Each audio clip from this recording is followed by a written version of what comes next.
খামারবাড়ির ভিতরে আন্দোলন চলছে। এতক্ষণ দুই গ্রুপ মুখোমুখি অবস্থান নিয়েছিল খামারবাড়ির ভিতরে। এখন পুলিশ এবং আর্মির সহযোগিতায় এবং হস্তক্ষেপে আন্দোলন এক গ্রুপকে এখান থেকে সরিয়ে দেওয়া হয়েছে। আরও গ্রুপ এই খামারবাড়ির ভিতরে প্রবেশ করেছে, আপনারা দেখতে পাচ্ছেন।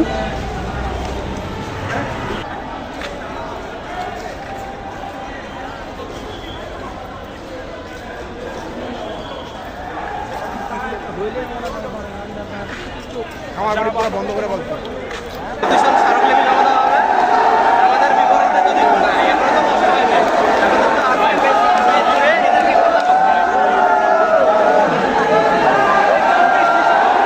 খামারবাড়ির ভিতরে আন্দোলন চলমান, দেখতে পাচ্ছেন খামারবাড়ির ভিতরে আন্দোলন চলমান।